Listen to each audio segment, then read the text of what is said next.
ಬೆಂಗಳೂರು ನಗರದ ಹಲವು ಭಾಗಗಳಲ್ಲಿ ವಿದ್ಯುತ್ ಕಡಿತವಾಗುವ ಸಾಧ್ಯತೆ ಇದೆ. ಸೆಪ್ಟೆಂಬರ್ 17 ಬುಧವಾರದಂದು ಮತ್ತು ಸೆಪ್ಟೆಂಬರ್ 18 ಗುರುವಾರದಂದು ಬೆಳಗ್ಗೆ 10 ಗಂಟೆಯಿಂದ ಸಂಜೆ 5 ಗಂಟೆಯವರೆಗೆ ವಿದ್ಯುತ್ ಪೂರೈಕೆ ಸ್ಥಗಿತವಾಗಲಿದೆ ಅಂತ ಈಗ ಬೆಸ್ಕಾಂ ಪ್ರಕಟಣೆಯನ್ನ ನೀಡಿದೆ. ಇನ್ನು ರಾಜಾನುಕುಂಟೆ ಹಾಗೂ ಸಾರಕ್ಕಿ ಉಪಕೇಂದ್ರಗಳಲ್ಲಿ ನಿರ್ವಹಣಾ ಕಾಮಗಾರಿ ನಡೆಯಲಿದೆ. ಈ ಹಿನ್ನೆಲೆಯಲ್ಲಿ ರಾಜಧಾನಿಯ ಹಲವೆಡೆ ವಿದ್ಯುತ್ ವ್ಯತ್ಯಯ ಉಂಟಾಗಲಿದೆ. ಸಾರ್ವಜನಿಕರು ಸಹಕರಿಸೋಕೆ ಮತ್ತು ತಮ್ಮ ದಿನಚರಿಯನ್ನ ಇದಕ್ಕೆ ಅನುಗುಣವಾಗಿ ರೂಪಿಸಿಕೊಳ್ಳುವಂತೆ ಬೆಸ್ಕಾಂ ಮನವಿ ಮಾಡಿದೆ.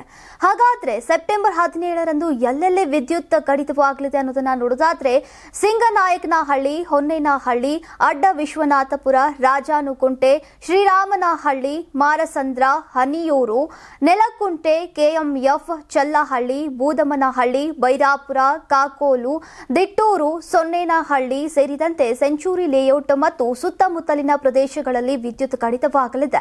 ಇನ್ನು ಸೆಪ್ಟೆಂಬರ್ 18ಕ್ಕೆ ಪೈಪ್ಲೈನ್ ರೋಡ್, ಶಾಕಂಬರಿ ನಗರ, ರಾಘವೇಂದ್ರ ಸ್ವಾಮಿ ಮಠ, ಜೆಪಿ ನಗರ ಮೊದಲನೇ ಹಂತ, 14ನೇ ಅಡ್ಡ ರಸ್ತೆ, Puttenahalli, ITI layout, SBI colony ಮತ್ತು ಆರ್ವಿ ಡೆಂಟಲ್ ಕಾಲೇಜ್ ಹಾಗೂ ಸುತ್ತಮುತ್ತಲಿನ ಪ್ರದೇಶದಲ್ಲಿ ವಿದ್ಯುತ್ ಕಡಿತವಾಗಲಿದೆ. ಸೆಪ್ಟೆಂಬರ್ 17 ಬೆಳಗ್ಗೆ 10ರಿಂದ ಸಂಜೆ 4 ಗಂಟೆಯವರೆಗೆ ಹಾಗೂ ಗುರುವಾರ ಸೆಪ್ಟೆಂಬರ್ 18 ಬೆಳಗ್ಗೆ 10ರಿಂದ ಸಂಜೆ 5 ಗಂಟೆಯವರೆಗೆ ಈ ಎಲ್ಲಾ ಪ್ರದೇಶಗಳಲ್ಲಿ ವಿದ್ಯುತ್ ಪೂರೈಕೆ ಕಡಿತವಾಗುವಂತಹ ಸಾಧ್ಯತೆ ಇದೆ. ಜನರು ತಮ್ಮ ಕೆಲಸ ಹಾಗೂ ದಿನಚರಿಯನ್ನ ಅನುಗುಣವಾಗಿ ಯೋಚಿಸಿಕೊಳ್ಳಬೇಕು ಅಂತ ಈಗ ಸೂಚನೆಯನ್ನ ನೀಡಲಾಗಿದೆ. ನಿಮ್ ಮಗು ಅಳ್ತಿದ್ಯಾ? ಹಾಗಾದ್ರೆ ನಿಮ್ ಮಗುವಿಗೆ ಜೀನಿ ಸರಿ ಇಟ್ಕೊಡಿ.